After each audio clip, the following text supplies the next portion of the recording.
Oh, Susan coming tonight? Or? Okay.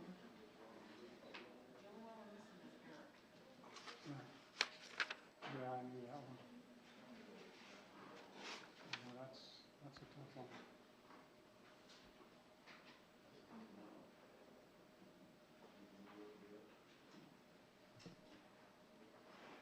What was his situation? Was that Sasser's son? He's, I think he's the middle one. I think there's one younger and one older. Colton's older. Was the oldest one the one that was Lawrence. hurt in the war? Yeah. Yeah, he's a neighbor over at Comics House. Right. I saw him the other day. He just, I said, hey man, how's it going? He goes, yeah, Well, I haven't seen you in a long time. okay. Well, welcome. Bad beer or something? Did you quit the No, Kiwanis? no. There we go. It was Kelly. I just haven't seen you there for a while. So it was a. Well, you missed. Accident. So papers. You I missed. guess he rolled it or. We missed He you. was, he was a passenger. He was on- a passenger or something. It's- Anyway, Why my ears burn. he got hurt on one of those. Oh, that's a tragedy. I've known too many people that got hurt. And one guy got a broken back and it landed on him. So they need a roll bar. And seatbelts, maybe. Yeah, or not ride him so fast. Yeah, we're just making them bigger engines and faster and on loose gravel, easy to lose. Control. Well, thank you all for coming. We'll call the October 15, 2020 Casper Planning and Zoning Commission meeting to order. I would note that the proceedings will be, is my understanding, they're being televised on cable channel 192 and also on YouTube TV. If you haven't received copies of the planning and zoning statements and agenda, I think they're available outside.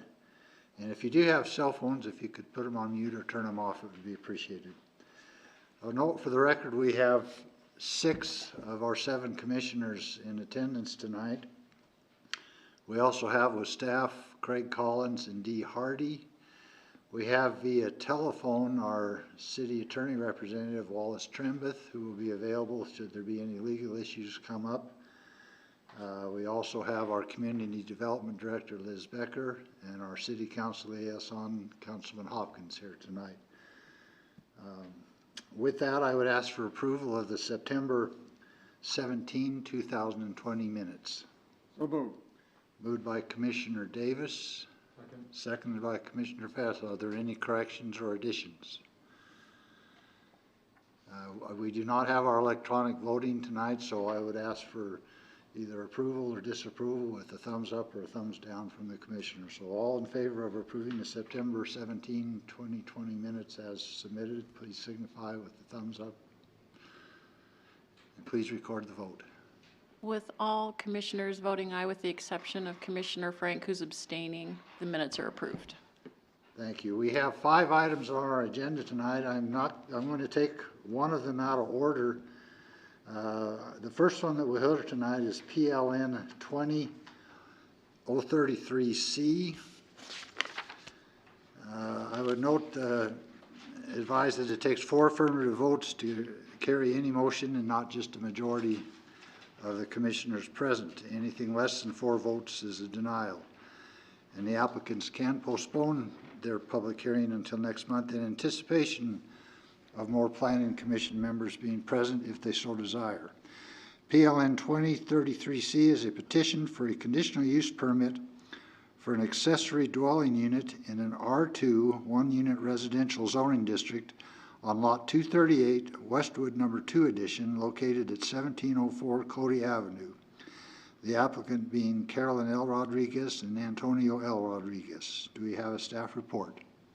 Thank you, Mr. Chairman. No staff report tonight, but I would note that the applicant withdrew the petition for a conditional use permit after receiving significant neighborhood opposition. We did send notices out, so there may be people here tonight. So if the Planning Commission could just acknowledge the withdrawal by the applicant, I'd appreciate it. Okay, and that does not require a vote to have a withdrawal. It just We do acknowledge that the application has been withdrawn, so 20033C is not up for consideration tonight. It's been withdrawn. With that, I'll go back in order. The first one, the next one we'll hear tonight is PLN 20-029R. Again, it takes 4 votes for 4 affirmative votes to carry the motion, carry any motion, and not just a majority of those present.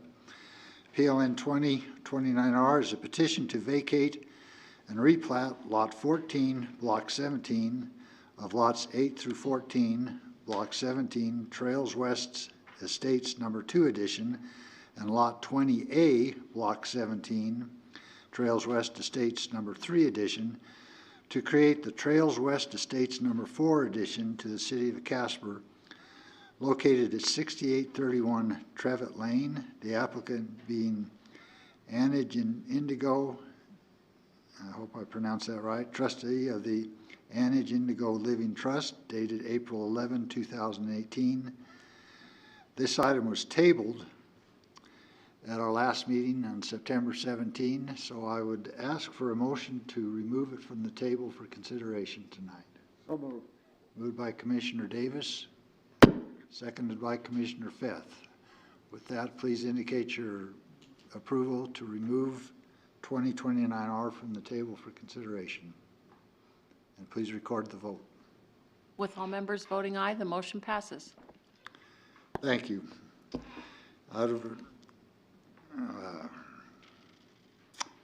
Okay, with that,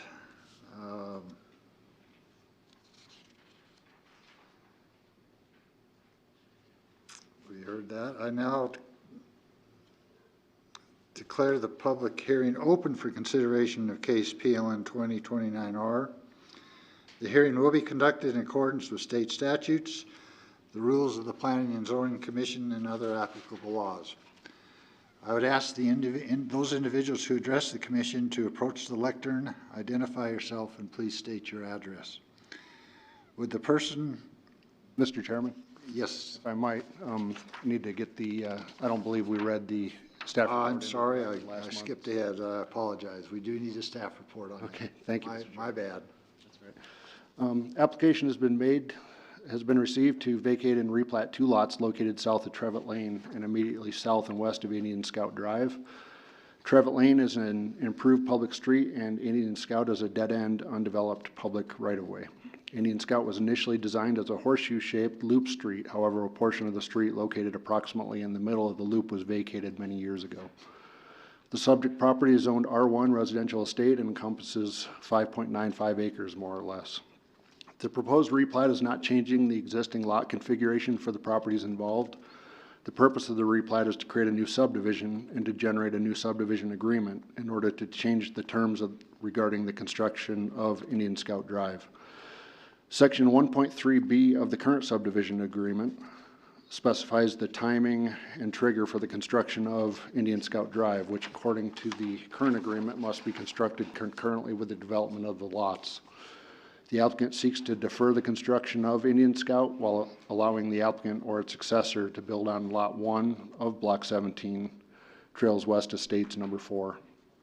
If the applicant or its successors ever desire to build on Lot 2, they would agree to build out the portions of Indian Scout necessary to gain access to Lot 2, or if the city determines to form an LAD, or a local assessment district, to build out Indian Scout, the owners of Lot 1 and 2 would also agree to consent to the LAD and pay their proportionate share of the costs.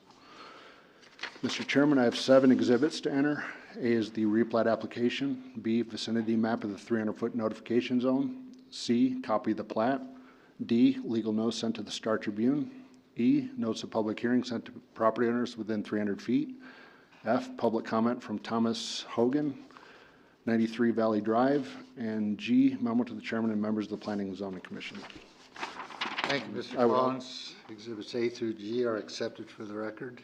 Mr. Chairman, I would also note, we did receive just the 1 comment, and staff did include 1 recommended condition of approval. Okay, thank you. Now, to get back in the proper order, I declare the public hearing open for consideration of case PLN 29R. The hearing will be conducted in accordance with the state statutes, the rules of the Planning and Zoning Commission, and other applicable laws. I would ask the individuals who address the commission to please approach the lectern, identify yourself, and state your address. Would the person or persons representing case PLN 2029R please come forward and explain the application?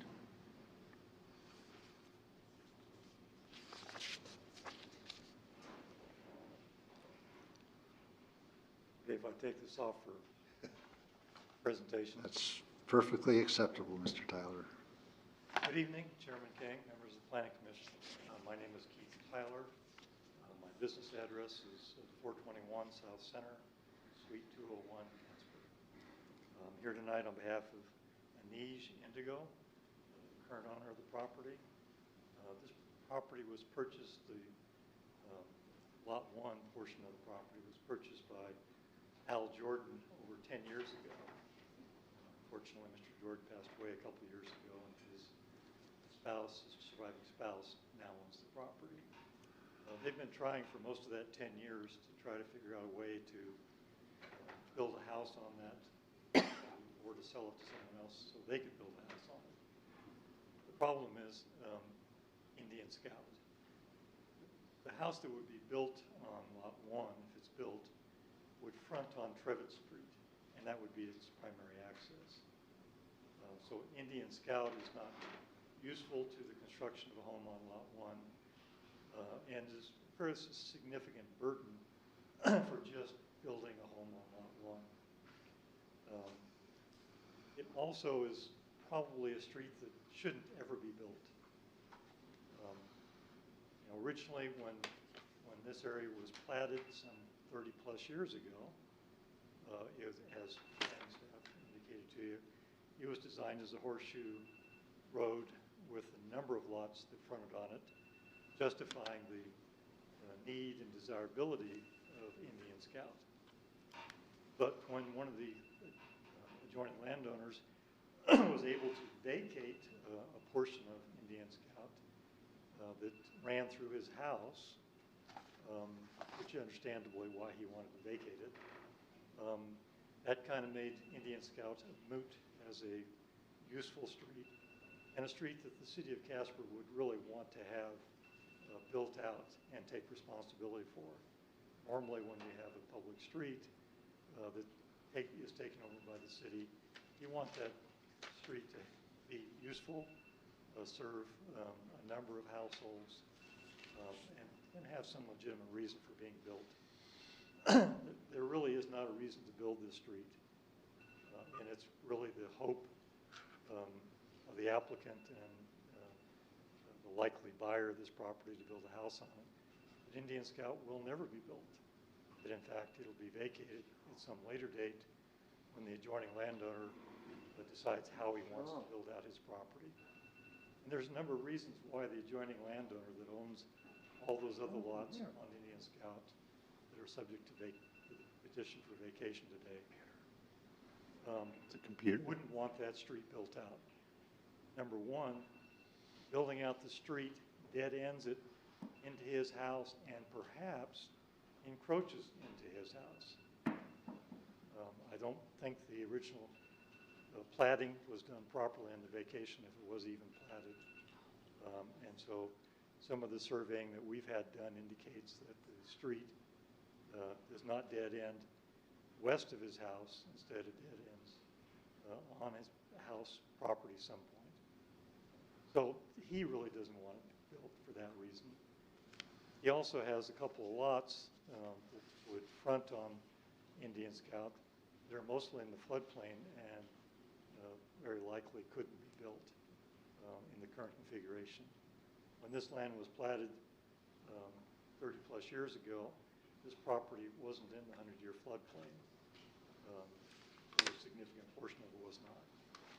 That's changed due to recent amendments to flood mapping. So it would serve his purposes to realign Indian Scout or to eliminate it altogether. And so he really has as much interest and reason to vacate Indian Scout at some point, as do the applicant and whatever successor buyer acquires the property.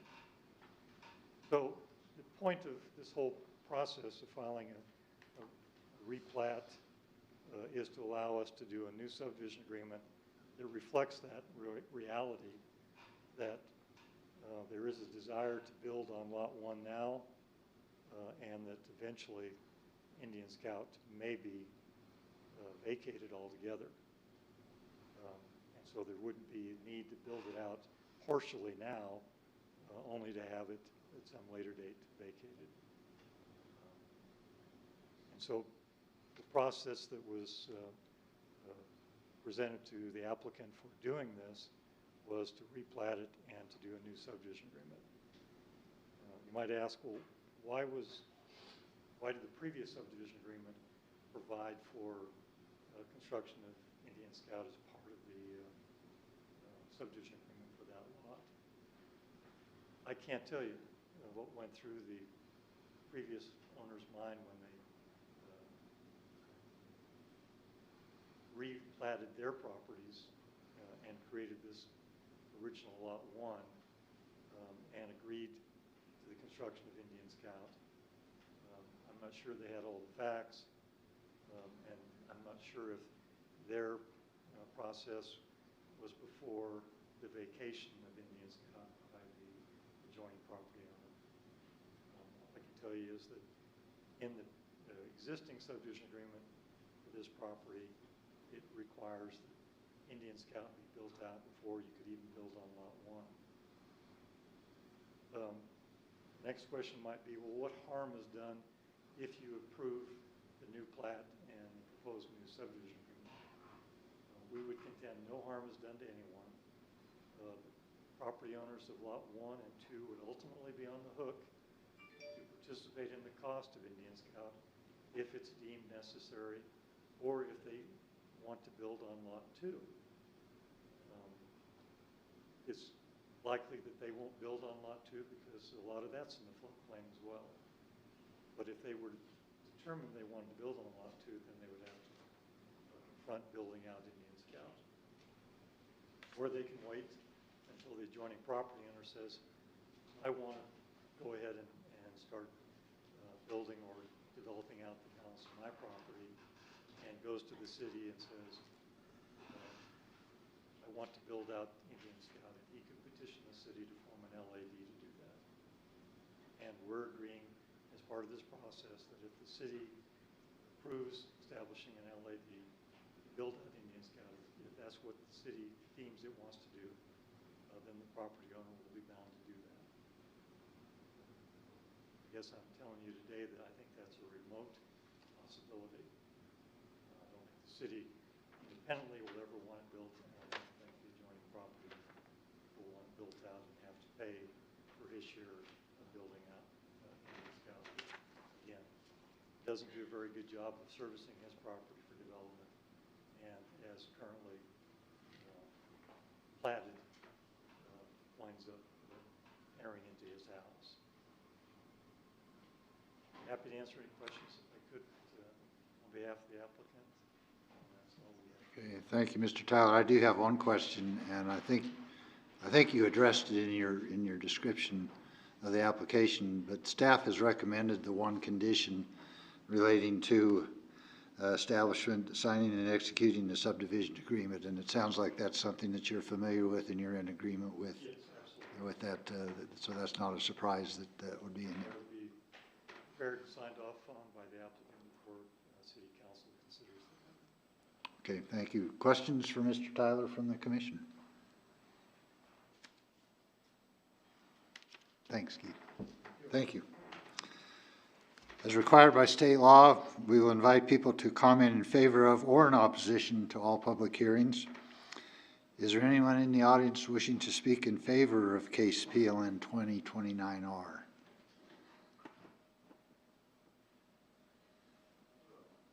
Councilman Hopkins. Bob Hopkins, City Council. This mic is not on. So. Oh, it's just red down here? Okay. All right. All right. You got technical issue addressed and solved. Is there anybody else wishing to speak in favor of the application, 2029R? Is there anybody wishing to speak in opposition to case PLN 2029R? Yes, sir. Good evening. My name is Tom Hogan. As Mr. Collins noted, there's a correspondence from me on behalf of Val and Chuck Pater, who are the adjoining landowners to the east of this proposed replat. I'm an attorney and I represent the Paters, and I'm going to speak on their behalf briefly this evening.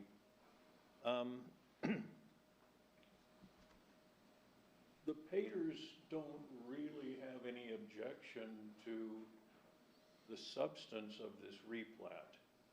It appears that the applicant is trying to combine some parcels of property so that they can market them and sell them and make money, which is fine. The Paters don't have a problem with that. The only reason that we're here this evening, and it's not really an opposition, it is just to make sure that the Paters' property rights are protected if and when this goes through. And what I mean by that, folks, is this. 16 years ago, there was a replat of lots 8 through 14, which in lot 14 is one of the parcels right now under consideration. It adjoins the Paters property on the western border of the Paters property, and Indian Scout Drive runs north and south on the border of that lot 14. Okay, the reason that lot 14 is important is that 16 years ago when this subdivision went through in the replat, there was a subdivision agreement. And this subdivision agreement was a pretty standard document put together by the city of Casper, and it's very inclusive and contains construction parameters and who bears what costs and this, that, and the other. And one of the things that it does say is that the owner of lot 14 will construct at the minimum, a 24-foot wide all-weather surface on Indian Scout Drive. The Paters own the property back there that they own now, and they relied upon this, and when it went through all the hearings and whatnot, that's what they agreed upon as an adjoining landowner. And that's what they would like to see this evening, folks. Again, not to block the replat, but to incorporate verbatim those requirements that were set out 16 years ago in the subdivision agreement as they concern lot 14 and all the other lots in that replat. Because like I said, the agreement that was struck and entered as a matter of public record back then is what the Paters have relied on for the last 16 years. There has been a statement by Mr. Tyler up here, a number of statements based on conjecture on what may or may not happen.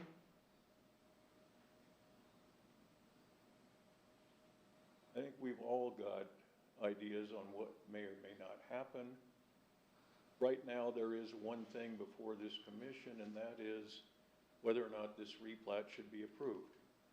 And like I said, there shouldn't be a problem to it as long as the landowner is held to those standards and those promises that were made 14 years ago for this particular chunk of property. And that's all we ask, is that those promises be tied to this new replat, and that if the commission otherwise sees it appropriate, that the replat be approved. So folks, that's basically what we're here for this evening, is just to guarantee that the rights and remedies that the Paters had 16 years ago are carried through to be included in this new replat if the commission deems it appropriate. And if you folks have any questions or comments, I'd be happy to address them now if you would. Thank you, Mr. Hogan. I do have one question. In looking at the 2003 subdivision agreement, is there a specific portion of that that you are immediately focused on or concerned about, or is it all of the conditions that are in that 2003 agreement? Mr. Chairman, looking at that 2004 agreement, I'm looking on page 3, first paragraph, last full sentence. It talks about the owner of lot 14. Do you see that? Well, let's see, I was looking at the agreement of 17 June 2003, and I guess there's another, I'm looking at the... Mr. Chairman, I'm looking at the one from 2004. It followed Right. a year later. Okay, and you're on which page now? Page 3. Page 3, okay, I think I'm zeroing in on your, okay, I'm on page 3. Okay, in the first paragraph, the last full sentence addresses specifically lot 14. Okay, and so I'm reading, the owner of lot 14 Trails West Estates Number 2 shall be solely responsible for the cost of any and all improvements, including but not limited to paving, curbs, gutters, sidewalks, and storm water management made to or in the entire width of the Indian Scout Drive right-of-way, which runs the entire length of and lies adjacent to said lot 14. Am I at the right place? Okay, got it. And in addition to that, the following full paragraph. Which reads, prior to the issuance of any building permits to the owners for the property served by Indian Scout Drive, the street shall at a minimum be constructed as an all-weather roadway that is not less than 24 feet in width. The design of the all-weather roadway section shall be approved by the city engineer. That's his, okay, thank you. And attached to the last page of that document that was filed, excuse me, with the county clerk is a cross-section done of the typical all-weather roadway, which is, I think, sort of an, excuse me, an interim standard, if you will, for just a gravel road prior to the paving and curb and gutter and whatnot. So it's not a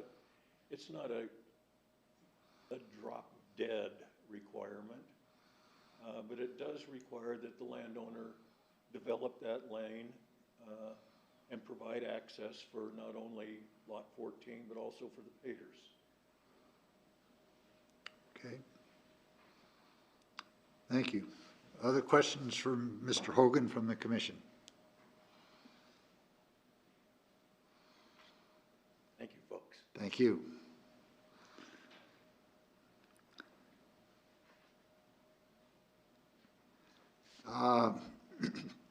Before I close the public session, I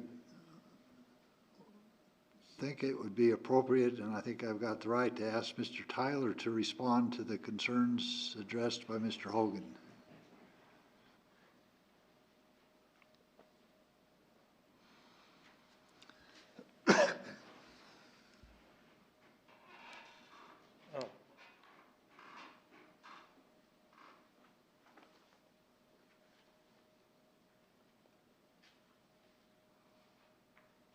Subdivision agreement is between the property owner at the time and the city of Casper.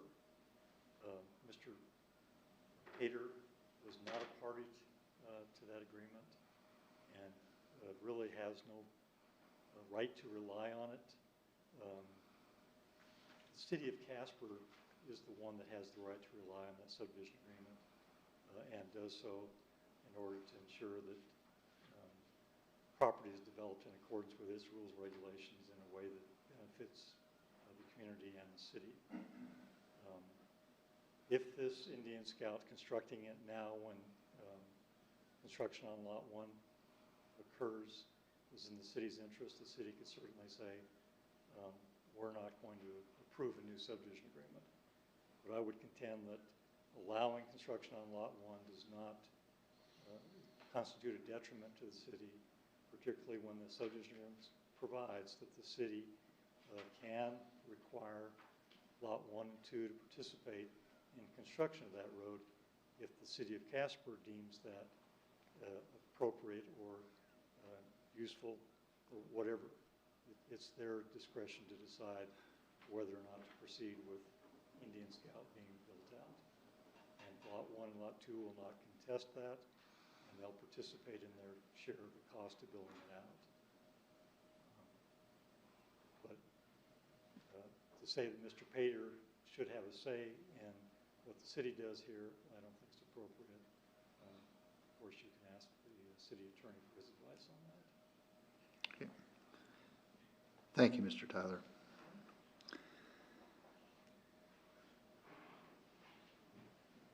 Are there others to speak against, in opposition to case PLN 2029R?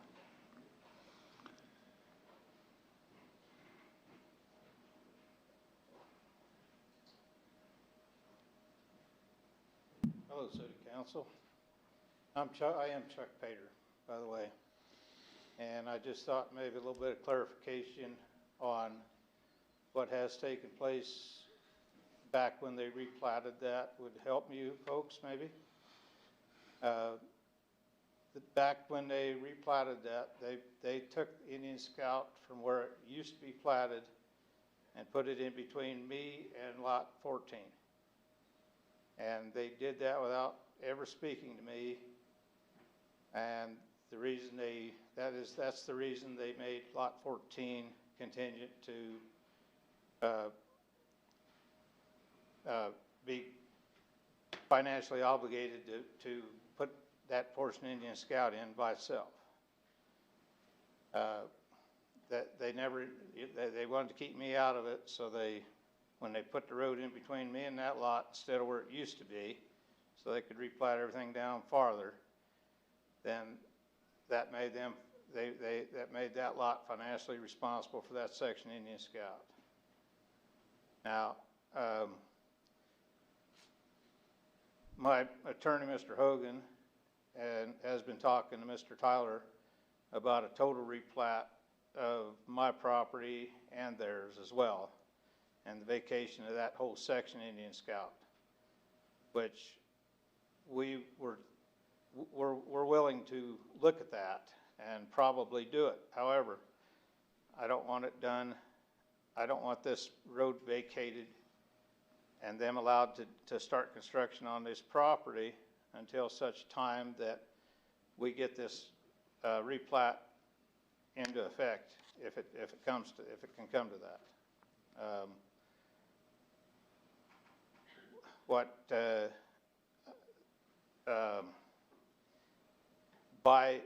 If the council allows this to go through without my safeguards in place, then I have no repercussion or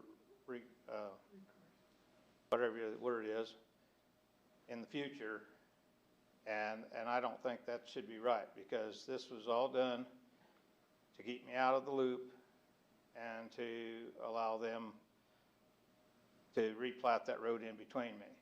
I had no interest in that road being there in the first place.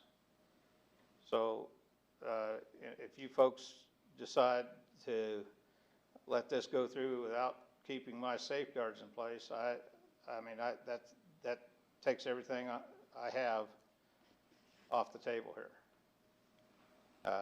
We would like to go ahead with the replat with Mr. Tyler's group, but I don't want this replat to be allowed until we get the whole thing replatted, so that I also have what I need out of the situation, if it makes any sense. So I'm trying to explain that I didn't know, they didn't even tell me about changing this road in between me and Lot 14 at the time, because they wanted to keep me out of it. And So that's why they made Lot 14 responsible for the price of the, or for putting in that roadway. Okay. And I can try and answer questions if anybody has them. Mr. Chairman, I have a question. Commissioner Frank? On the, Mr. Patter, on the property that is set aside for Indian Scout Drive, Yes, ma'am. what happens to that when you vacate it? Does that get split down the middle between 14 and your ownership, or? What our proposal was is that if we can replat my property and the property that Indigo, I think it's Indigo, Trust has, they would get the north-south portion added to their property, and I would get the east-west portion added to mine. So another question I have for you would be the lot behind that they're presently not planning on developing and based on the information provided by the trust's attorney, they indicated that probably would never be developed because of the floodplain? Well, that very well could. Understand that, but, so that would be pretty much landlocked between, I mean, the only way to get to it would be through Lot 14 or through your property, isn't that correct? Yes. If Well, you vacate the Indian Scout Drive, that would be the only ways to get to that lot. It's my understanding that they could provide an access off of Trevette to get down to those two properties if they get that north-south section of Indian Scout. Okay. So they could do that. But meanwhile, if this is all changed at this point, then I have landlocked properties down there as well. Yes, I see that. And, you know, I'm all for doing the replat, you know. However, it has to allow me to replat mine as well. And Mr. Bill Ferringer from CEPI said that he could have it ready for the December meeting, but Mr. Tyler wants to be in a hurry and he wants it to start now. Well, I don't want to relieve them of their obligations until such time as the replat would be complete. And so that's my concern. So one other question. So you are in the midst then of trying to get this whole thing replatted? That has already been started? Well, we've been trying to come to an agreement with Mr. Tyler, and from my understanding and from Mr. Hogan, he has verbally said that was okay. Mr. Ferringer's in the audience tonight from CEPI, and maybe if you'd like some information from him, he may be willing to come up and talk on my behalf as well. I haven't talked to him about that, so I don't know, but he could tell you exactly what he's planning to do. That may be helpful. Does anybody else want to hear that? Mr. Ferringer, would you talk to him? You folks down with me? Yes, Oh, I have a question. Yes, sir. What is it that you'd like to see with this development with the Indian Scout going east-west? That would just be replatted to make my lots, that what our replat is scheduled to do is lot 4 of mine above there is, I've asked Mr. Ferringer to plat that into 3 sections and going down to lots 1 and 2 down there. And then I've got several other plot lines that I would like to do, but everything would come off of Indian Scout, or I'm sorry, everything would come off of Trevette after the replat. And Mr. Ferringer could surely tell you more about this. I mean, he knows the lingo, I guess. So are you just trying to make long lots that can be buildable? Yes. Okay. Anything else, sir? No, thank you. Okay, anybody else? Thank you, and I'll turn this over to Mr. Ferringer. Thank you. Mr. Ferringer, before you present to us. I do have a question for both Mr. Tyler and Mr. Hogan. Have the negotiations between your two parties exhausted themselves, or would there be anything be gained by allowing more time for you to come to terms on this? Or, I mean, are we at the point now if you need an administrative ruling on this, or is there an opportunity to come to an agreement before we actually make a recommendation to City Council?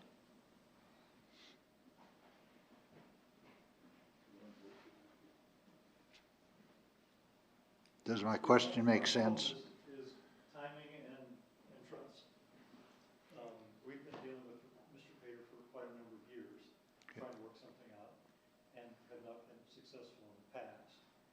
We thought we had an agreement, and that's why we tabled this matter at the last planning commission hearing, because we had essentially an agreement that said we were going to replat along the lines of what Mr. Pater indicated to you. There would be the north-south portion of Indian Scout would become part of Lot 1, and Lot 1 and 2 would become one lot for now. And then the rest of his property would be another lot. Unfortunately, we started the survey work on that and everything, only to find out that Mr. Pater now wanted to go ahead and further develop his property and to create multiple lots. And that's fine, but his timing on it was atrocious. We had already started the survey. We were trying to keep this on track for the next planning commission meeting, trying to take advantage of the application fee, which are fairly significant now, that have been paid for this matter, and not have to go through another notice process and everything. Okay. So, delay it now, I'm not sure whether we would still be able to utilize the application fee that's been paid. I'm not sure whether we'd have to go through another whole notice process.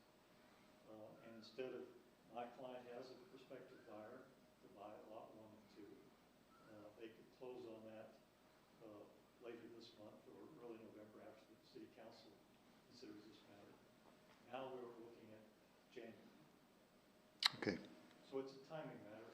And then the other is, if Mr. Pater is telling us today, and we can rely on what he's telling us, that he will participate in the replat and vacation, that makes a world of difference. But maybe Mr. Hogan can give us that assurance that we can rely on and go forward. Because if we had that, I know the buyer is anxious to acquire and start their process of planning. But they would like to have something more concrete related to the 3 months, basically. Okay, well, what I'm hearing there is it would take both of you to agree that more time would be beneficial, and if one of you says no, then that, in my mind, that's, so Well, close as not that. necessarily. And let me add some stuff to this, and Bill can back me up on this, because I talked to Mr. Berenger today about his work.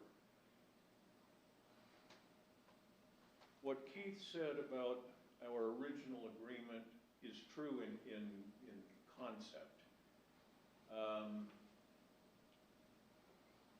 Rather than fight over this little stretch of Indian Scout over there between the Peters property and the trust property, I talked to Keith and we said, okay, why don't we just vacate Indian Scout? You take that north-south strip, attach it to lot number 2, and you got a flag section there, so you got access from Trevette. And we'll take the east-west section and abandon it back to the Pater property to the north of Indian Scout there. And that was fine. What Worthington Lenhart came up with, the surveyor, as we found out after the fact, was they were just gonna do 2 big chunks of property, one for Keith's client and one for the Paters. The Paters property is already subdivided into a number of parcels which are marketable as they stand. So by replatting it into one great big chunk of dirt made absolutely no sense. So that's why the Paters got a hold of Bill at CEPI and said, look at this, break it up to where it makes sense for us, where we can utilize it for our home, and also perhaps some investment properties, sell some off, which CEPI has come up with. Bill says he can get his work done not in time for the November hearing. He can have it, the application and the plat into the commission by mid-November.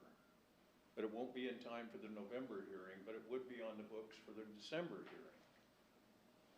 So the concept, the agreement that Keith and I had talked about in the past few weeks is still there. The agreement's still there. The Paters are juggling lot lines around on their property, which affects them in no way whatsoever. So the agreement is still there. And as a matter of fact, I sent off an email to Keith after I talked to Mr. Farringer and said, okay, we've got now a time frame. We can get this done, get it on the December meeting. If that's okay with your client, we'll get the engineers and the surveyors on the thing and we'll come up with something and throw it out on the table for the commission to consider. I got an indication a little bit from Mr. Collins here when Keith mentioned the application fee, that if we could table this tonight, that application fee could still be used. Is that feasible, Mr. Collins? Mr. Chairman, that's correct. It would still be the same application. Unless we're adding to the square footage, the application is based on the number of lots, I believe. So it would not cause us to have to re-notify again unless we add to the square footage. So we wouldn't have to do another notice process? If we added land to the replat, yes, we would, but otherwise, no. So, I'm not sure what land is included in the replat right now, it's just lots 1 and 2. It's just 1 and 2, but if you guys were to combine applications, I guess what I'm saying is, depending on the number of lots, ultimately could determine the application fee. Otherwise, we could combine those 2 plats into one under the same application fee, and we would have to re-notify people because the outside boundary had changed. So timing-wise, can you give us some clue of what you're looking at? With the vacation of the street included, that would add 2 readings at council. With the current proposal, it's a single reading resolution at council. With the addition of the vacation of the street, that switches it to an ordinance and lengthens it by about a month. Well, I would offer to the commission that if we could get our approval tonight, we can close with our buyer. We've already discussed with Mr. Hogan, and I was awaiting the agreement from him to indicate the agreement on vacating and replatting. We're still committed to do that. But the difference is I can close with the prospective buyer in November under the current process. We can take all the time that the Paters need to establish their new plat and vacation. And I'm on the record right now to say that the Indigo Trust is committed to sign such an agreement, and the buyer of the property is committed to sign such an agreement. But we would ask the planning commission to go ahead and approve our request tonight so that we can proceed to put the buyer in the shoes here of the real person of interest to proceed forward, talking to Mr. Pater, working out that agreement on the vacation road and replat. Okay, thank you both. Mr. Farringer, you were invited to speak and give some insight also, so I invite you forward. Good evening, Bill Farringer with CEPI at 6080 Enterprise Drive. Thank you for letting me speak, I guess, because I just met with the Mr. and Mrs. Pater last week to discuss the possibility of replatting their property out here. And it was discussed at that time about combining this plat along with the Pater's property plat.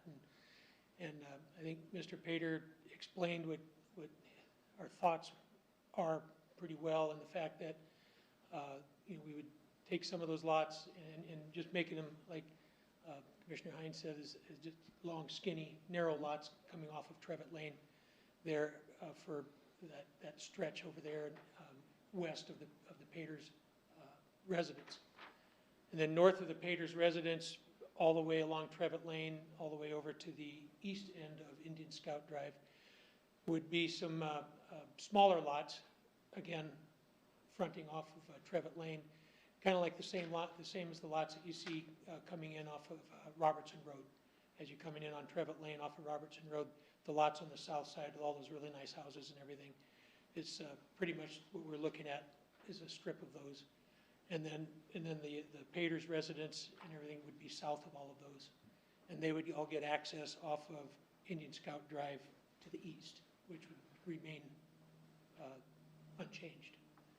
So, and I had discussions with Mr. Hogan this week about trying to combine the plats. And I understand, you know, Mr. Tyler's desire to move forward with it. And I would like to have been able to tell them that I could get this replat for the Paters in by the November, get it in on the November schedule, but the due date for that is tomorrow. So I couldn't get this done in time. So, you know, the best I can do is get the survey done and get the plat and everything recorded and have that submitted about mid-November to get it on the December planning and zoning meeting. So that's the reason why we can't make the November meeting, is because that due date is tomorrow. Okay. All right. Questions for Mr. Farringer from the commission?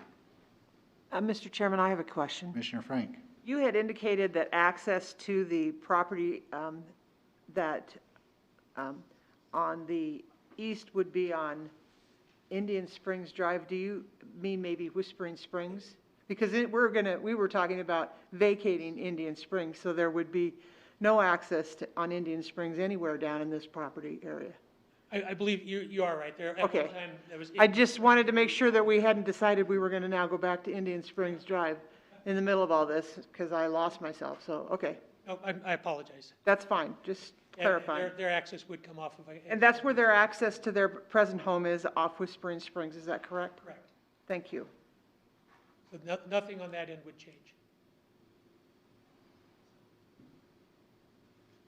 Further questions from the commission? Thank you, Mr. Farringer.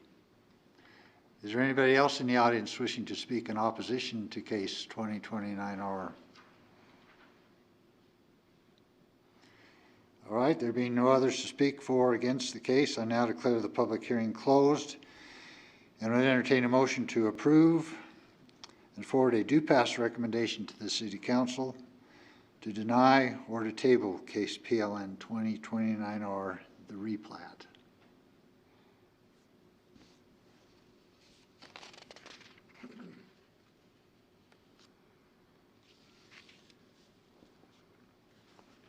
Mr. Chairman, I'll make a Commissioner Wingeter. motion to approve it, PLL 20029R.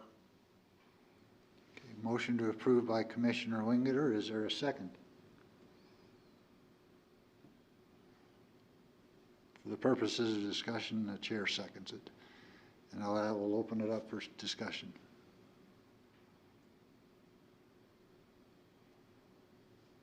So, Mr. Chairman, I'll make another motion then that we, Well, you don't, your motion has been seconded and it's open for discussion. no, I understand the motion failed, but I was gonna make. No, it didn't. It didn't fail. Oh, it didn't? Did we have a second over there? I seconded it. Oh, okay. I didn't know that you seconded. Yeah, the chair seconds the motion, so it's open for discussion. I have a question for Craig. Commissioner Frank? We can't approve this with the condition that they go forward with the replat of all the property. I mean, that's not something we can add to that condition, can we? Because that's a totally different issue. Yeah. Mr. Chairman, I don't see how to make that work.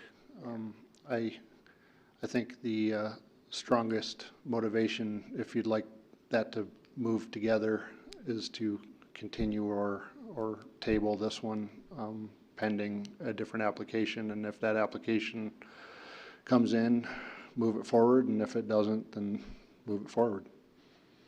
So I think the delay would probably be the strongest hand the Planning Commission would have in that case. Thank you. Well, I'm kind of leaning that same way. It seems to me like you've got two separate issues, or not separate issues, two separate perspectives of this, and both of them have valid concerns and valid issues. And I realize that you've worked on it for quite a while. It just seems like you're close to a finish line.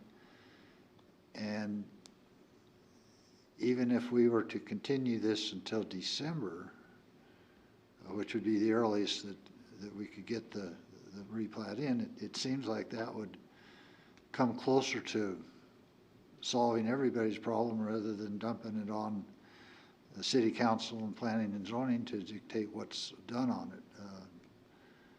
So I would lean towards either tabling it or continuing it. I'm not sure what the legal differences would be of continuance to December versus tabling it and then bringing it off the table in December, but that's kind of where I'm leaning on it. So I would invite other commissioners' thoughts. Mr. Chairman? Commissioner if I may. Frank. If we approve this today, and then they came back and they said, well, we're going to go ahead and do what we talked about, then the property that the trust presently owns, the new owners would still have to participate in that because they would be vacating Indian Scout Drive. And so we're talking about them being involved in this twice anyway. And then the other owners would participate in replatting their property also. So there would still be an application fee to come in with the Indian Scout Drive vacation, so.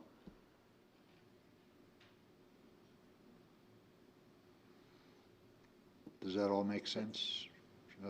I believe I was following that, Mr. Chairman. I guess if I may provide a recommendation, I understand the timing is problematic for the applicant, but this has been a problem area for many years for the city, and I think we have an opportunity to clean it up and solve the problem. And I'd think a continuance to the December meeting with the understanding that if Mr. Pater doesn't come in and work together, that this one's moving forward. That gives them 2 months to sort this out, and one way or another. So I think we have an opportunity to clean it up, and I think that would be the best course of action at this point. Mr. Chairman? Vice Chairman Hein. I agree with that, just because I think they all have the same goal. It's just they need to agree on something. And it sounds like that'd be the easy way. If they can find, find a compromise in there that's going to work for both of you. It's not always easy, but it could create some nicer lots for everybody. Because it sounds like the lots that are closest to the river aren't really developable because of the water, the water line. What am I trying to say? Floodplain. Floodplain. Drawing a blank here. Because of that floodplain, and it just seems to make some nicer lots in there, because I'm a kayaker. I've seen what happens on that part of the river where it starts to creep up everybody's backyard. And during the spring, it gets really interesting. And I think you know, it'd really make everybody's property a lot worth more if they can get something worked out between them. The only challenge I see is that doggone gas line in there. Natural gas pipeline, is that there? Is that correct? It's unfortunate it isn't to one side or the other. It's kind of right in the middle of that one. Getting a house on that might be a little more of a challenge. So if they can create some kind of lots in there, I think there's a deal to be made. And if they can do that, they can pretty much get done what they want to do. That'd make everybody's property worth, you know, a little more, I think. Anyway.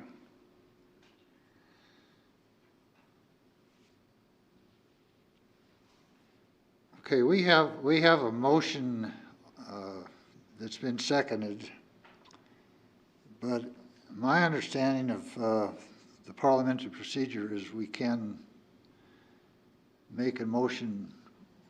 We have to vote on that motion. We have to vote on that one, or he has, You can, I believe the original motion There's a can be motion on withdrawn. the floor. you can withdraw it. Rather than leave it open, okay. But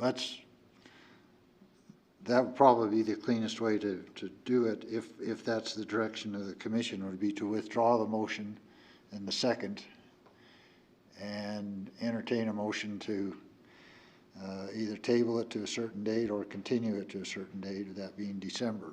So is that something you would consider with your motion, Commissioner Wingeter? Well, seeing as how there's a little conflict here, I'd be happy to withdraw it.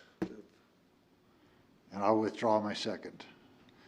So with that, I would entertain a motion to retable case 2029R to the December 2020 hearing. I would so move. That's the only way it looks to be like we could straighten it out. Moved by Commissioner Davis, seconded by Vice Chairman Hein.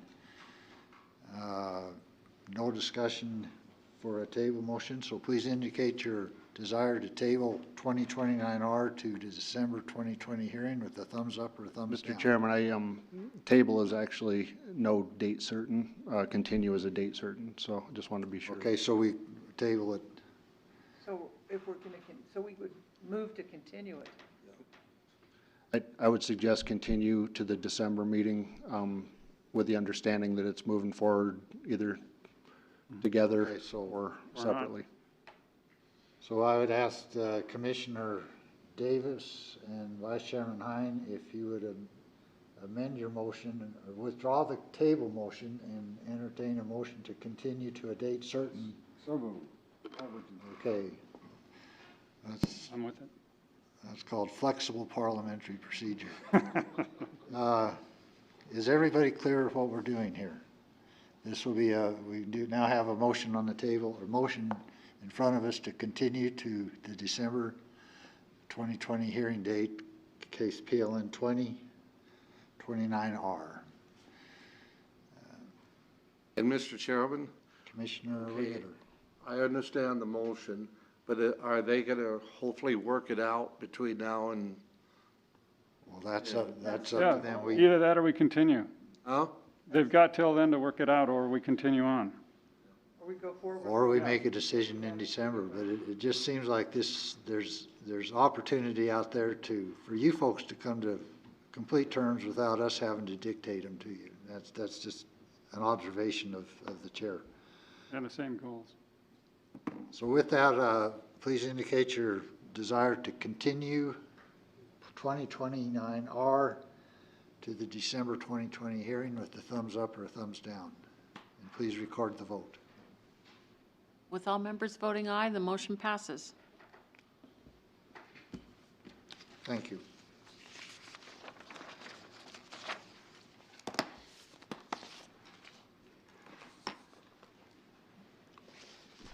If Wallace is listening, I hope we didn't cause you too much angst with our liberal interpretation of Mr. Chairman, parliamentary my phone's procedure. buzzing with texts. Did you say we messed it up completely? He just told me we're doing okay. All right, with that, I'll move on to case PLN 2030R. And again, I remind the applicant that it takes 4 affirmative votes to carry any motion and not just a simple majority of those present. Anything less than 4 votes is a denial. And the applicant can postpone their public hearing until next month in anticipation of more planning commission members being present if they desire. PLN 2030R is a petition to vacate and replat Mesa del Sol Edition to create Mesa del Sol Sol 4 Edition, generally located at the intersection of Jordan and Central Drive, the applicant being Mesa 3 Incorporated. And this issue was continued from our September 17 meeting. Do we have a staff report, please? Yes, thank you, Mr. Chairman. Mesa 3 Inc. has applied to vacate and replat the Mesa del Sol 3 Edition to create Mesa del Sol 4 Edition. The area involved in the replat is approximately 12 acres, is undeveloped, and is zoned R4 high-density residential. The replat is vacating and consolidating previously platted residential lots into 2 newly configured lots. In that, platted public streets are being vacated and realigned. Staff has included a recommended condition requiring signed easement releases from all utility companies prior to the recording of the plat. Mr. Chairman, I have 6 exhibits with this case. A is the replat application, B, vicinity map, C, copy of the plat, D, legal notice sent to the Star Tribune, E, notice of public hearing sent to property owners within 300 feet, and F, memo to the chairman and members of the Planning and Zoning Commission. There were no public comments received on this case. Thank you. And exhibits A through F are accepted for the record.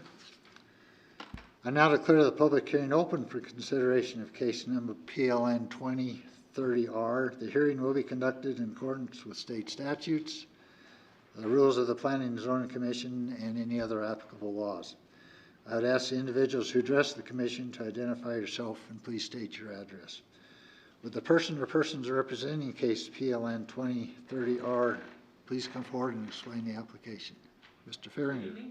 Bill Farringer, CEPI, 6080 Enterprise Drive. I'm here representing this case because the owners are out of town and just notified me yesterday that asked if I would attend for them. So the staff report pretty much explains what they're doing here. That this area was all platted at one time into residential lots with streets and everything going through there. The current owners currently have no desire to continue forward with the development of this area, so they are looking to replat this into one large parcel, or I guess the large parcel and then a small one in there with we had to connect the 2 streets. So that they could possibly market this as a new area, clean slate, and then possibly a new owner can come in and figure out what they want to do with it and lay it all out according to how they would like to develop it. So they're kind of just making this a clean slate and for future marketing. So, you have any questions? Just one quick question to start with. Staff has in their recommendation, in their report, one recommended condition. And that condition was to prior to recording of the approved plat, executed easement releases shall be provided to the city from all utility companies for the vacation and realignment of the previously platted streets. Is that an issue that would be of concern to you or your? No, thank you for bringing that up. I forgot to mention that, but those requests have gone out to the utility companies already. And so I'm hoping to get those back in the next few weeks with no issues from the utility companies. Okay, great. No utilities in this area right now. Okay. So that is not a problem. Questions from Mr. Farringer from the commission? Mr. Chairman, I have a question. Mr. Frank. The information that we have says this is going to become 2 lots, and you indicated that there was a small lot. I'm not seeing 2 lots here. I'm seeing one big. If you look at the plat where Casa Grande Drive and Siena Drive dead end there currently, the way they're constructed. We have a new street that is connecting those two streets together. And then there is a small lot on the interior of that connected street. Oh, okay. So right on the edge there. Correct. Yep. So there's that small lot there, right, within the bounds of that new platted street that we show on there. Okay. And then we've got the big, large plot after that. Further questions for Mr. Farringer from Commission? Yeah, Mr. Chair, the only Commissioner question I have is, as you well know, in that area, I'm all for this project, but in that area, there's been some shifting of some dirt, well, you know, some houses that have had problems and all that. I know that's that comes later with the drilling and all that, but are you aware of any shifting or anything like that up there?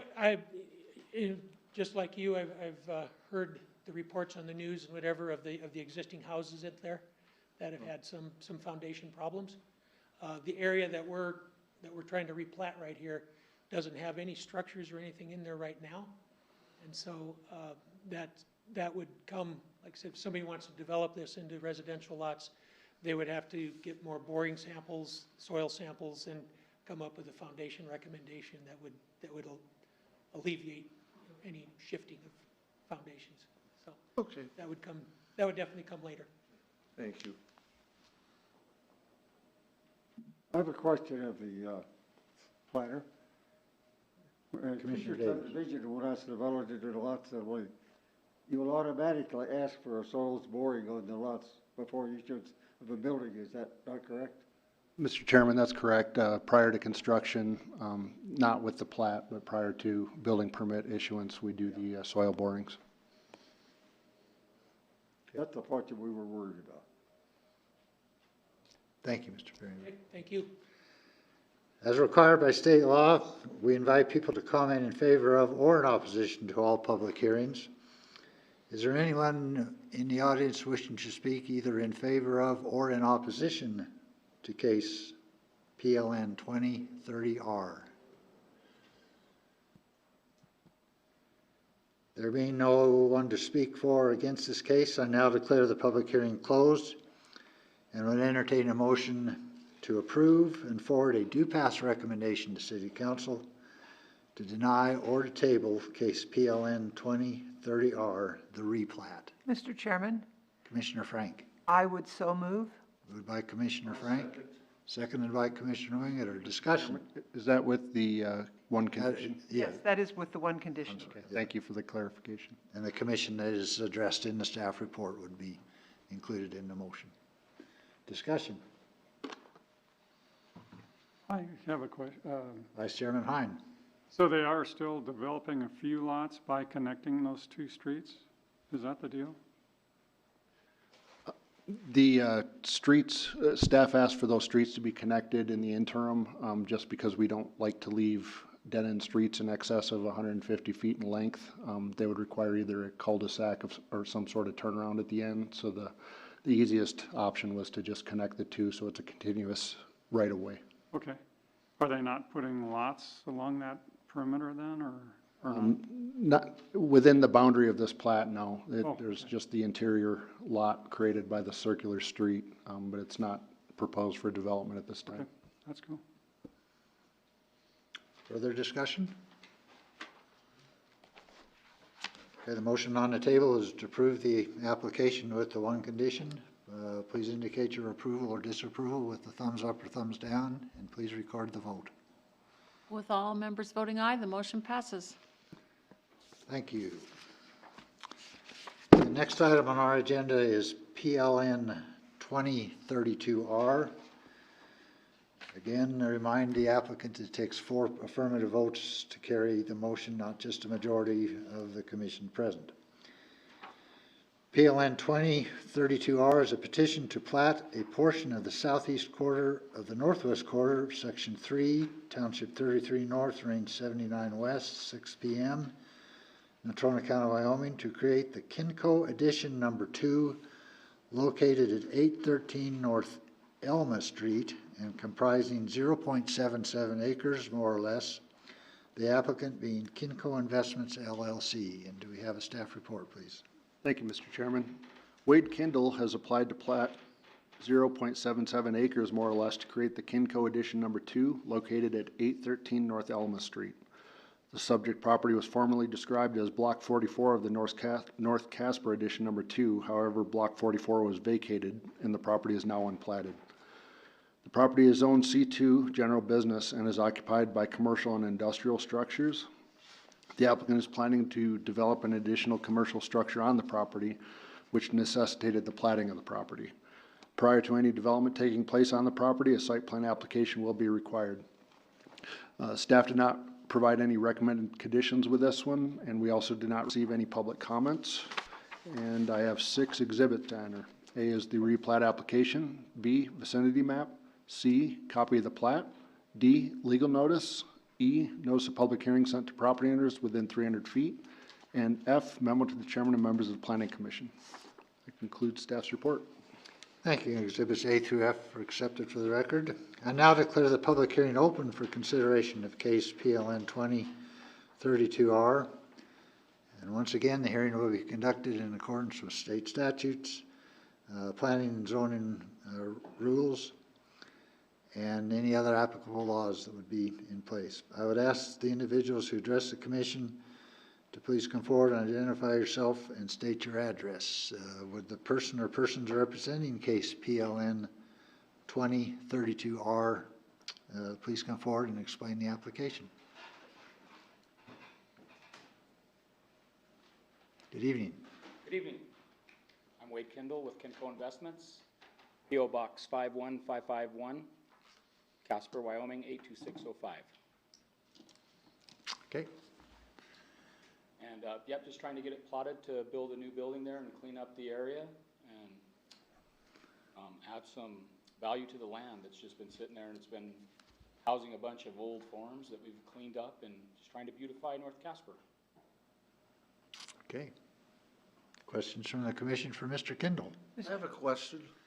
Did My question for you is the picture that we see from the top, I don't know, yeah, that one? Yes, So you're saying that most of that stuff in the back there's been cleaned up? it has.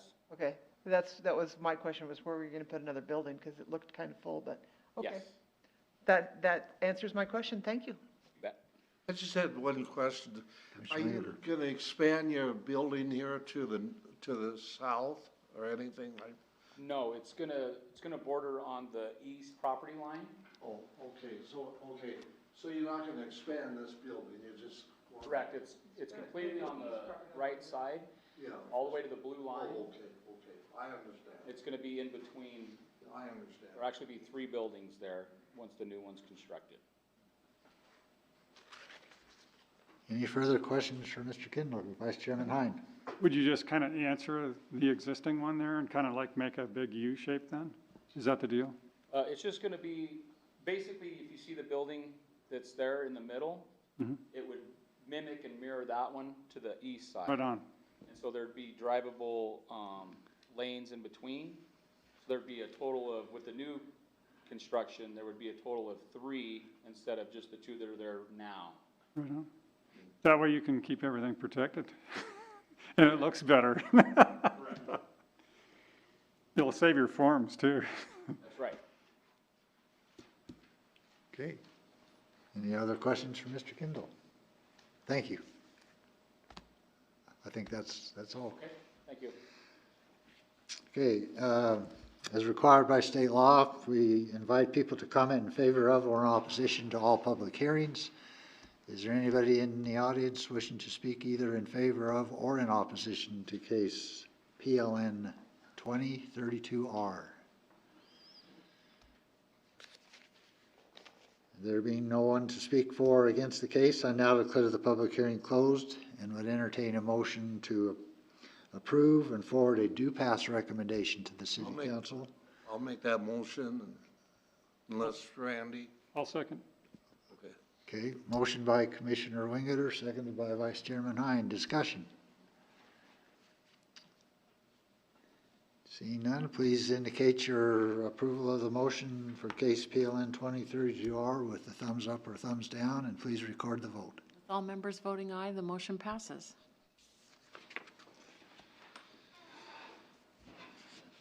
Okay, we're going to take just a couple minutes break here, just for staff to do some realignment. So take a couple minutes, stretch your legs.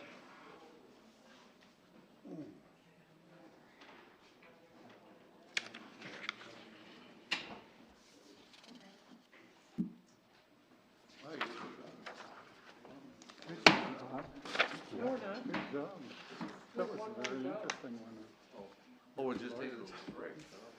That's what he I said. think that was a good solution though, because they have the same goal, they just need to That coffee, work it out. yeah, we haven't approved that coffee. Yeah, well, don't, yeah, they don't. We haven't approved that we don't sign wanna for dictate. coffee. That's a good call. Whether they work something out. They're gonna put in a coffee shop. Oh, yeah. And we just put some pressure on, because if they don't work. It's out, on Robertson that's Road. what we got. Yeah. The other point is, that's our last meeting. Yes. I know. I was thinking that too. I'm going, no, that's kind of, Oh, I don't know guess, if we can. okay, well, I'll find out in 10, what is it, 3 weeks, 2 weeks, Get them together. 2 down, Because now they gotta work it out, or we're gonna 10 days? push that through and make them, I just hope that the presidential for thing somebody to doesn't work. drag on. Anyway, either way they'll get. Biden course and all that. Because all of those lots, they need to be long, because that whole bottom one, The American people, lot of they, times they don't want that. I mean, all the way up to their. I do, And a couple of them all. Why would you want that, Susan? just because it would annoy you. When I'm kayaking down there, it's kind of scary. So that whole, Just the because it the would idea of annoy you. splitting those up, way back when it wasn't on the full time. I'm kidding, Terry. I know that it is. Like, I'm so sick of hearing about it, I just don't even wanna hear it. That's why I asked that question. no, If that's a that was good- their goal, Good question. well, all you have to do is find out what they want to do and get them together. Okay, we're missing Commissioner Davis, so let him come back.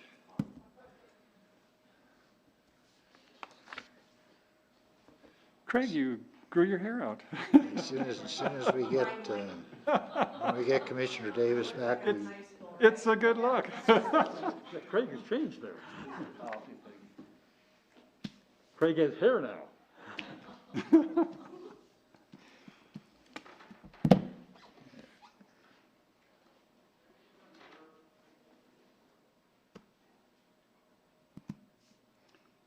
So that was his computer that was ringing, wasn't it? Yeah. Oh, okay. well, it was a computer, not the phone, not a phone? Oh.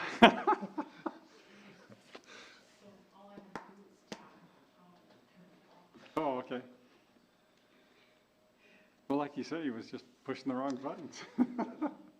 Okay, I think we're ready to resume.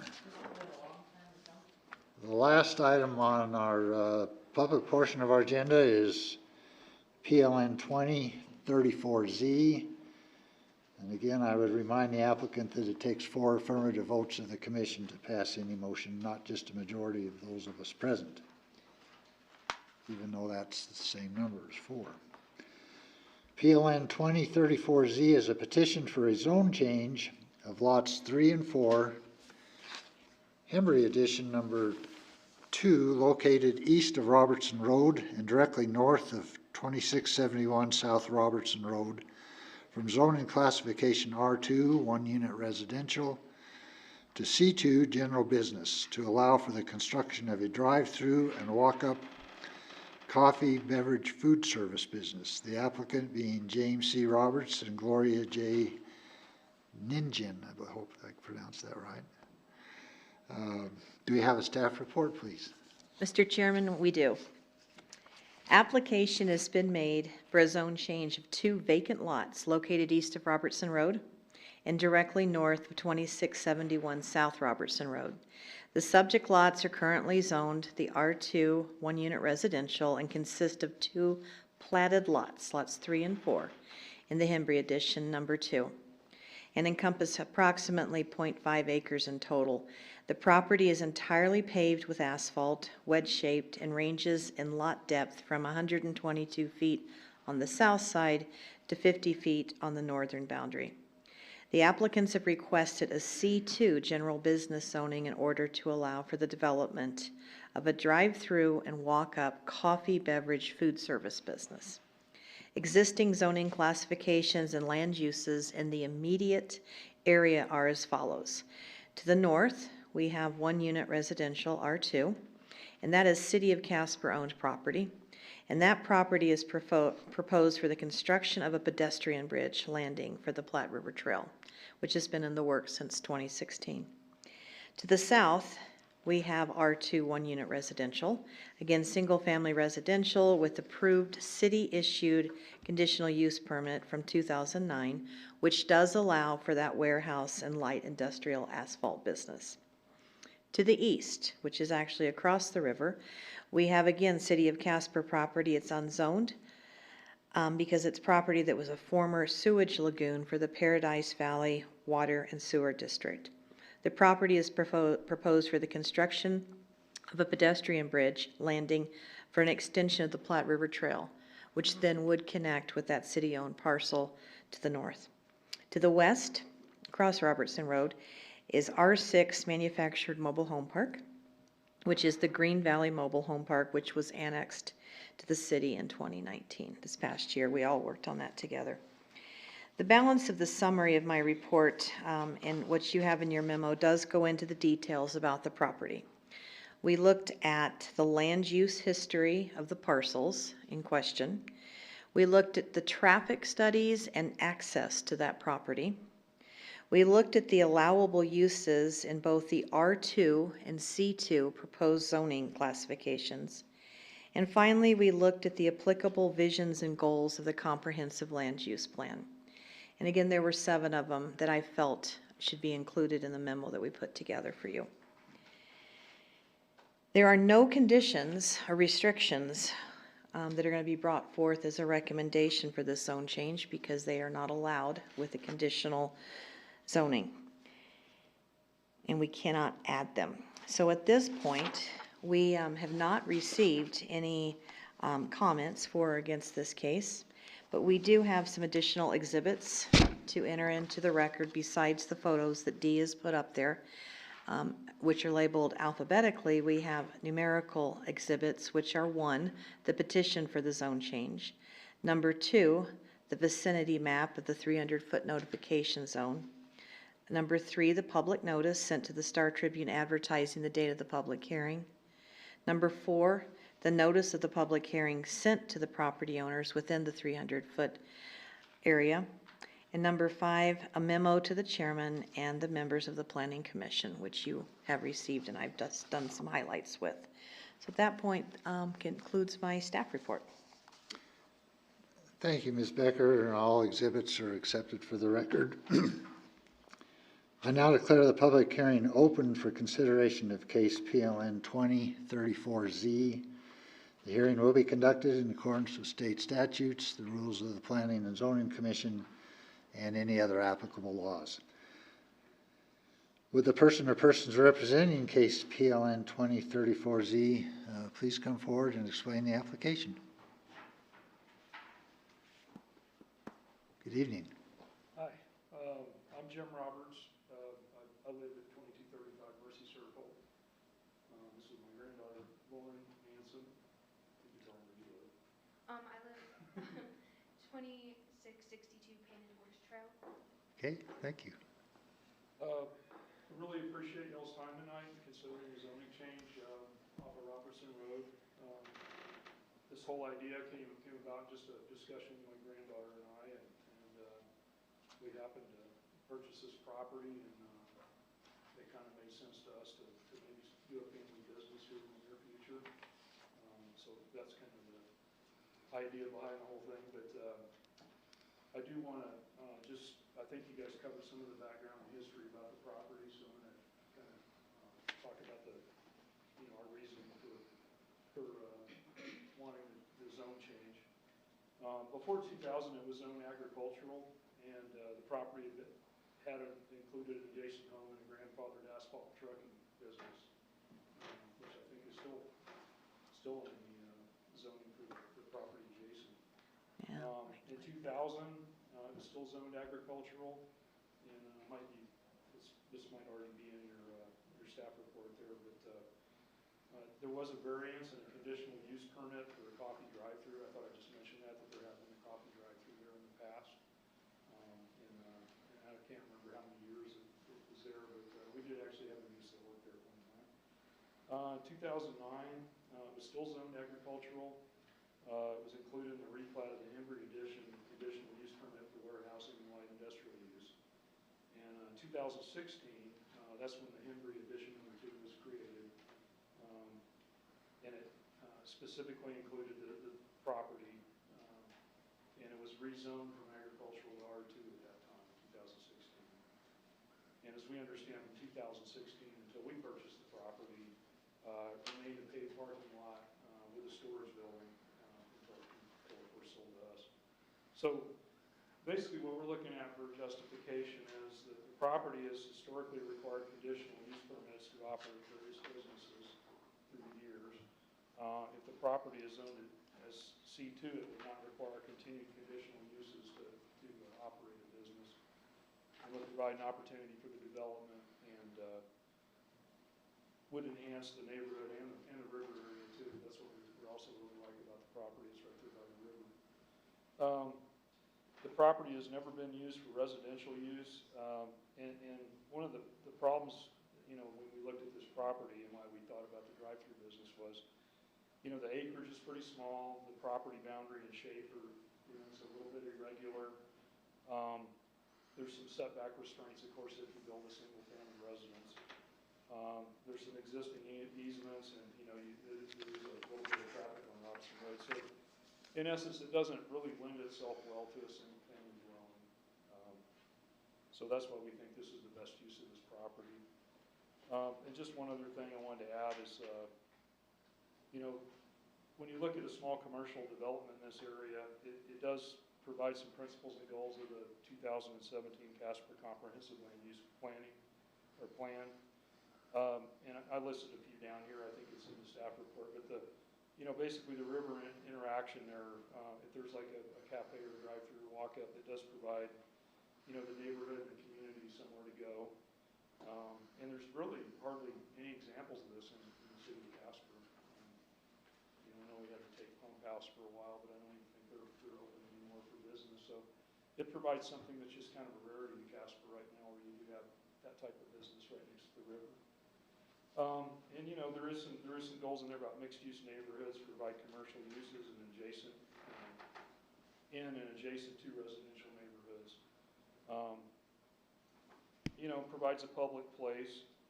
And then, really importantly, I think the biggest thing that we're looking at is embracing the river.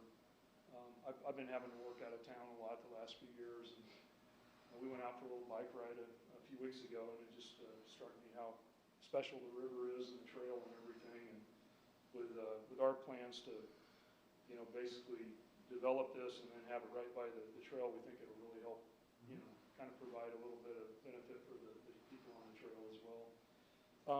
I wanted Lauren to just kind of talk about her perspective real quick. I don't want to take up a lot more of your time, but she did grow up in this neighborhood, so she can provide you a little bit more perspective.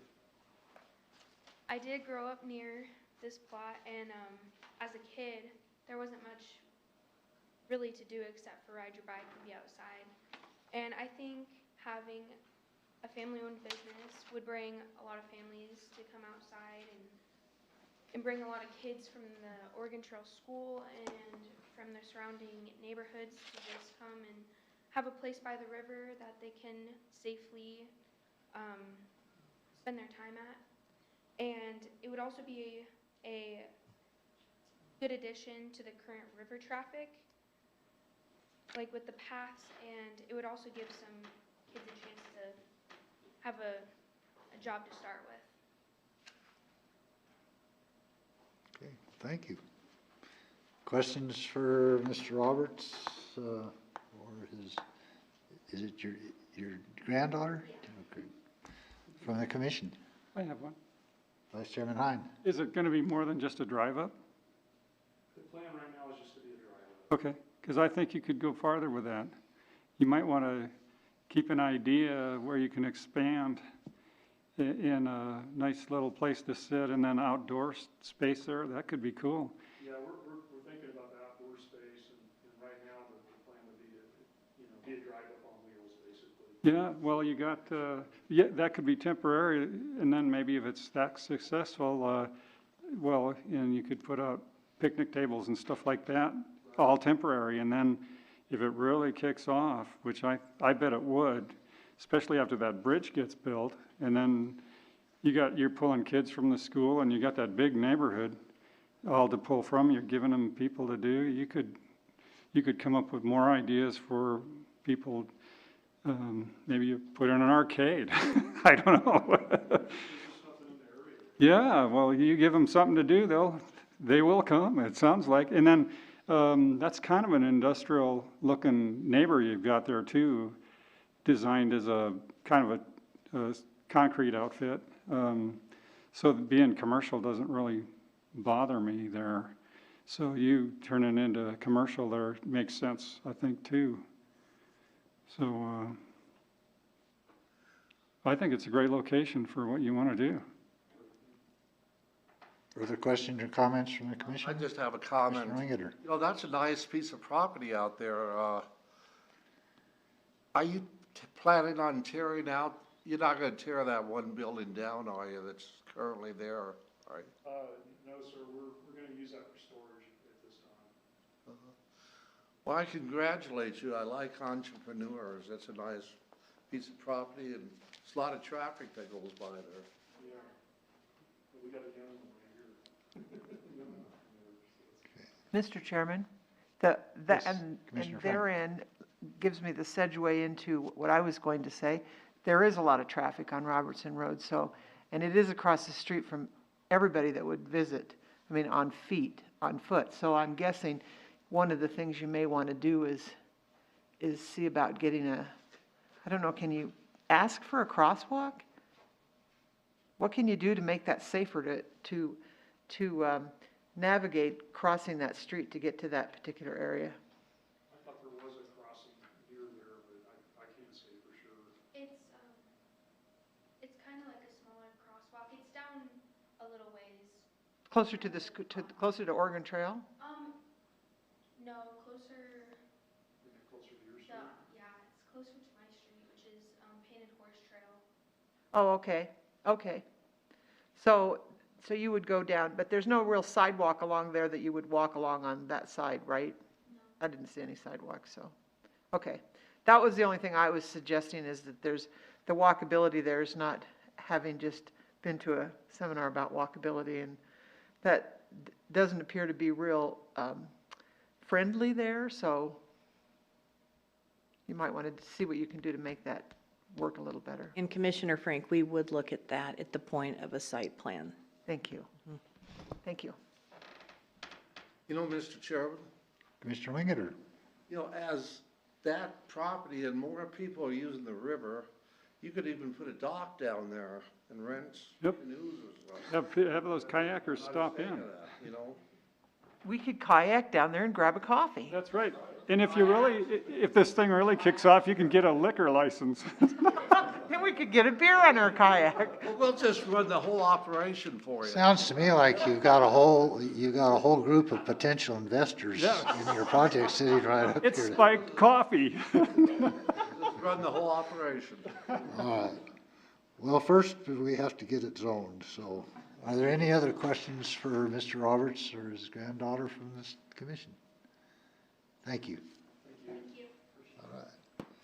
And now, as required by state law, we invite people to speak in favor of or in opposition to all public hearings.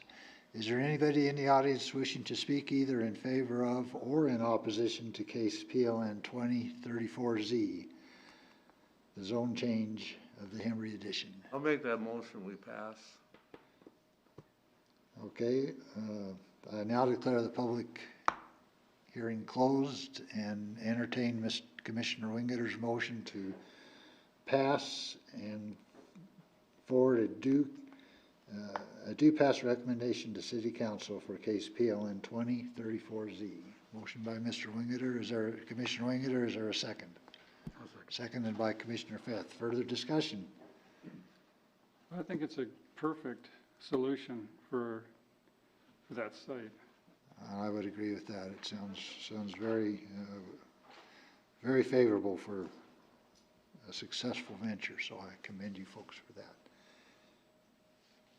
If there's no further comments, please indicate your approval of motion to approve and do pass recommendation, forward to do pass recommendation council for PLN 2034Z with the thumbs up or thumbs down. And please record the vote. With all members voting aye, the motion passes. Thank you. Good luck on your venture. All right, that closes out the public portion of our meeting. I would ask our Community Development Director, Ms. Becker, if she has anything for the commission. Mr. Chairman, you alluded to it, but I've been pleased with the participation that you all have been able to give for that Trails Summit and the various webinars that we've been able to enjoy. Really, for the last, well, there have been 3 of the 4, but it's been nice to be able to get together and look at ways that these concepts that are in our comprehensive plan can be executed, and to look at funding mechanisms and hopefully be able to get some small, maybe subcommittees put together to get this done. And I know it's been dealing with trails, but whether it's embracing the river with the trails or working with our downtown and getting the ability to have the walkability out there for truly all generations, which was what we did with Generation Casper. So I think it's been very fitting, and these webinars are something I think that does keep us all informed and educated within the planning arena. So I appreciate your attendance truly, and look forward to more of these and more side conversations. And then again, as you've seen, we've partnered with our MPO Citizens Committee. We also have had representatives with our historic preservation group. So today also we had a guest with our Disability Council. And so we're seeing a good cross section, which I think is wonderful for pulling all these plans together for a better community. That's it. Thank you. Councilman Hopkins is our liaison. Do you have any issues? There were no council actions that were on our agenda to address, but do you have any words of wisdom from the city council? I'm not sure I have anything exciting to tell you, but I just want to thank these guys. These are people that are putting together a piece of a dream that I had on council going back a long time ago when we used to ride our bicycles over in that neck of the woods down in where the old sewer plant was. And then we got our friends, the Hembrys, to sell that piece of ground that we can put a bridge across there. And these guys are going to be, this is just a dream of mine, and I'm off council, but shortly. Another thing tonight, Plan 2029R, that's a difficult situation, and it's probably one of the more difficult situations I've seen you guys work through. And I think you made a good decision to ask them to see if they could work something out tonight. That's what P&Z does, and that's what you guys do best. You do it better than council, quite honestly. And I'm glad that you guys discussed it very well tonight and asked them to go back to work and see if they could do it. Thank you. Another thing, I understand there are several of you people leaving. In terms of the Casper troopers, you age out. And unfortunately, that's the way it works. But I just wanted to thank you guys for what you do. Guys and ladies, I'm sorry. I just wanted to thank you for what you do. It's really important to council to have good people serving on this commission. And I wish you all well. Terry, I wish you well in your perhaps new endeavor. Thank you. I might be here in a month and I might not. Well, your paycheck stays the same from this outfit. So. Anyway, that's all I have unless you have questions for council. Mr. Chairman? Commissioner Wingeder. You know, how many years have you been on council now, Bob? Well, it'll be 8 when I'm done. And then I had a few years here, so.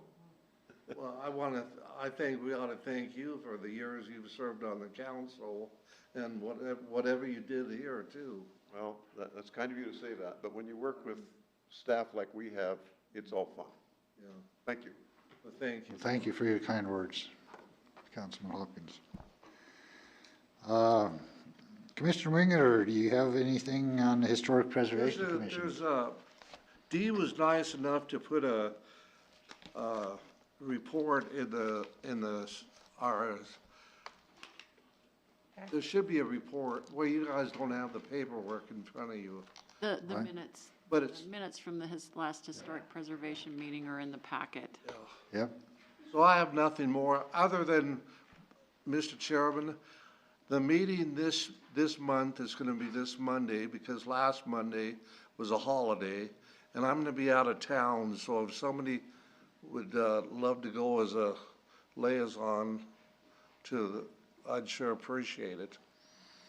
Okay, I see Randy's gonna go. Okay, good, Randy. Yeah, I gotta make it for a meeting anyway. Well, it's a Zoom link. Oh, is it? Okay. We'll send it to you. Okay. Okay, so Vice Chairman Hein will, Well, I can sit there with Jeff. Yeah, so I'll just talk to Jeff. That's 8:30. 8:30 Monday morning. 8:30 Monday, in the room over here, Okay. behind us. It's a It's Zoom on meeting. Zoom Terry. meeting, Terry. It's a Zoom meeting, so there's no in-person meeting. It's everybody looking at a computer. It is a very active group. I might say too that they got an award, the old Yellowstone district Liz had a award ceremony, and what was the award that they got again? Cornerstone. The Cornerstone Award they presented. Well, they got the Cornerstone Award, and they all showed up in T-shirts, and they look very good. I want you to know that, you know. And they all have a lot of pride in that committee too, don't they, Liz? Yeah. Did the T-shirts look old? I'm just kidding. Okay, we got it. It's a terrible joke. Sorry. Mr. Chairman, I do have a question about the first issue that came up tonight. That's a floodplain down there, you know, by the river, of course. Is there any restrictions about basements in a floodplain? Does the city have any restrictions about that? That I do not know. I would have to defer that question to staff. Or is that completely up to the owner and take the chance of flooding? Standing on this side of the podium is a little strange. Yeah. Yes, you can have, your lowest floor has to be above the base flood elevation, so you can mound dirt up if you want to raise that property. Yeah. In which case you could possibly put in a basement. Probably a bad idea, not many people would probably do that, but, as long as your base floor, or your lowest floor is at least a foot above that base flood elevation. Okay. The reason why I brought that out, because they had some problems out in Evansville with some houses that was built, you know, close to the river. And I was just wondering. Well, and close to that gravel pond out there too. Typically what we see, and I don't know what the situation was there, but typically what we see is groundwater issues that close to the river. And, typically flooding is pretty rare along the river here. Spring runoff. Yeah, that was the problem there in Evansville. The groundwater's about 18 inches below the level of so, yeah, we had a house over there and had to put 3 sump pumps in the crawl space. And you didn't want to crawl in it because you'd get sucked into the mud. Craig, do you expect to vet, it's gonna end for sure, or do you expect it to go further on west, west? Up until about a year or two ago, we were expecting it to continue over and connect with the bypass. However, that area was dedicated as a conservation easement, and it's going to be forever undeveloped. So our westward expansion's been cut off. Okay. So no westward ho. Nope. All right, Commissioner Feth and Vice Chairman Hein, anything on OID that you'd care to report on? You have the minutes from some of the OID, which I think covers their meeting pretty well that we had on October 5th. I don't really have anything else to add. Certainly the minutes are better than what I could cover. Because I was trying to take notes and conduct the meeting at the same time, sort of like trying to chew gum and walk at the same time. So it wasn't all that easy. So these are good minutes. Okay, all right. Any other issues from the commissioners that you'd like to bring forward? Hearing none, I'd note that our next regular scheduled meeting is Thursday, November 19th at 6 p.m. here in council chambers. I would invite Commissioner Frank. Mr. Chairman, it comes as a surprise to me that you were able to end the meeting last month without my presence, so. We didn't today- adjourn, we just recessed. Okay, today I would like to move to adjourn. Motion to adjourn by Commissioner Frank. Is there a second? Seconded by Commissioner Feth. All in favor of adjournment, thumbs up or thumbs down? Aye. All Record. members voting aye, the motion passes. We adjourn. Thank you.